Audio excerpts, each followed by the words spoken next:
Zomato has officially launched their Intercity Food Delivery Pilot. Welcome to Backstage with Millionaires. I'm Caleb, your host, and as most of us know, pretty much ever since January of 2022, things over at Zomato have not been going well, at least in terms of their stock price. Now, one of the biggest reasons for this, and this shouldn't come as a surprise to anybody, is the fact that Zomato is a loss-making company, which makes it a much less attractive investment for retail investors. One example of this is Zomato Instant, and we actually covered this in a previous news video a couple of months ago. Basically, the idea was for Zomato to prepare food very quickly in finishing stations. These are staple foods, and then deliver them in 10 minutes or less. It seems like Zomato Instant, though, is still in the pilot stage. I wouldn't call it a failed experiment, but it still hasn't gotten off the ground, and it definitely isn't profitable. Another example is Zomato Wings, which was a platform that connected investors with restaurants, and Zomato shut that down after the funding winter started. And so a lot of people are predicting, understandably, that Zomato Intercity is going to be another one of these failed experiments. But what exactly is Zomato Intercity? Well, it's a pilot for food delivery from one city to another. Now, the way that this platform works is surprisingly intuitive. It's basically the same as ordering any other type of food on Zomato from a restaurant in your city. You're just ordering it from a different city. So let's say I want chole bhature, but I want it from Delhi, or I want it from Uttar Pradesh or Punjab. So I can actually do that on Zomato Intercity. And then in a couple of days, it's not really clear how long this takes and also what the quality of the food is once it reaches you, but I'll wait a little while and then they'll deliver the food to my doorstep the same way that they would with any other order. Now, because this is a pilot program, it's only available in a couple of cities across India right now to a select group of users. These people are living in Gurugram, South Delhi, Mumbai, Hyderabad, and Bengaluru, but probably if this pilot is successful, then Zomato will roll it out to other cities as well. Now, it's not clear yet how Zomato Intercity is going to play into Zomato's larger plans to become a profitable company, but at the company's recent AGM, which happened in August of this year, Dipinder Goyal said that at a company level, we should break even in 6 months to 1 year without Blinkit, which will take a bit longer.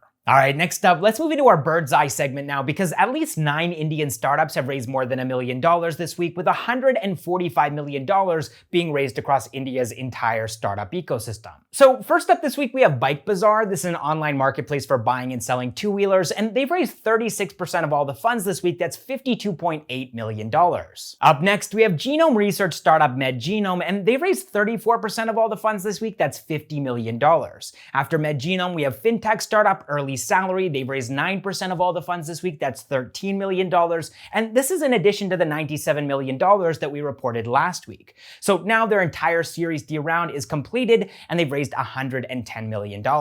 And then finally, we have SaaS platform Kula, which is a recruitment automation platform, and they've raised 8% of all the funds this week. That's $12 million. Now, speaking of SaaS, I recently came across this report by CII and EY stating that India is soon going to be the SaaS capital of the world. Now, this change is mainly going to be driven by small and medium-sized businesses. So if you look at India's entire SaaS history, it started with companies like Zoho and Freshworks building solutions for companies outside of India. Now, though, as India's own tech consumer base grows, a lot of SaaS players are building solutions for the local market. And the founders of these SaaS startups are finding it challenging to figure out how to price their software for the Indian market, because this market is so different from international markets. Should you charge a one-time fee at the time that your customer starts using your product, or maybe charge a monthly or annual fee? Well, this question doesn't really have an easy answer. It changes on a case-by-case basis, but Jungle Ventures, who are also the sponsor for today's video, have recently published a video on their own channel covering this exact topic, called SaaS Product Pricing Secrets.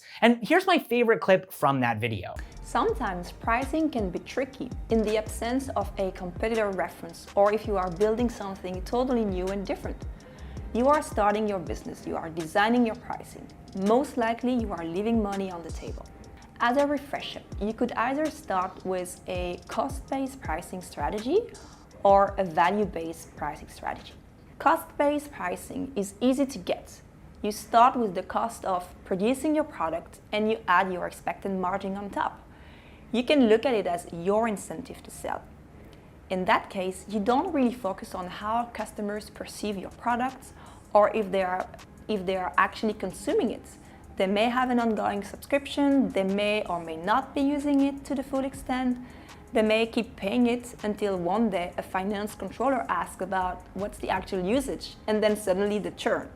On the other hand, value-based pricing will focus on just that, the value your product brings to your customers.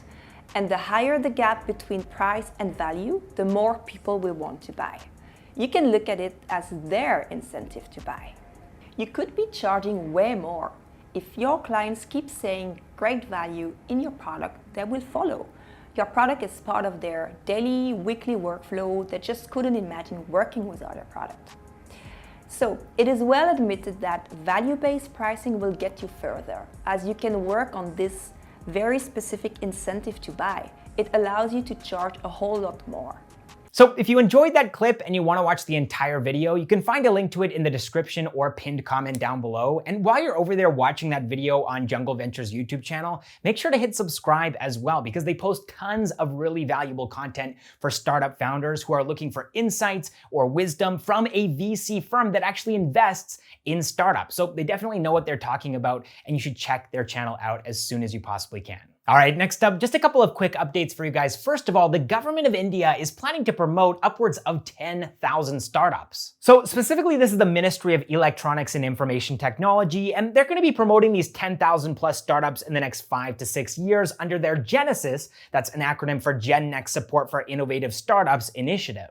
So the goal of Genesis is to mainly help startups in Tier 2 and Tier 3 cities across India by giving them the right tools to enable them to get themselves off the ground and scale their operations. To do this, the Ministry of Electronics and Information Technology has already partnered with 22 accelerators across the country, and this platform was launched in July of this year, 2022, with a budget of more than 750 crore rupees. 3,161 startups and 473 incubators have already registered with the Ministry of Electronics and Information Technology Startup Hub, and they're planning to add 10,000 more startups to this Genesis program. All right, next up, the NPCI, that's the National Payments Corporation of India, is looking to pick up a between 9 and 10% stake in ONDC. Now, besides the NPCI, NSDL and the Bank of India are also looking to acquire stake in ONDC, and you already have banks like SBI, Punjab National Bank, Axis Bank, Kotak Mahindra Bank, and HDFC, which already have stake in ONDC. In total, ONDC is going to have 20 stakeholders, with 17 onboarded by March of this year and 3 onboarded in the next 10 days. Now, coming back to NPCI for a second, they're going to be investing 10 crore rupees into ONDC, and approvals for that are already in place. And ONDC themselves are aiming to generate 3 billion orders per month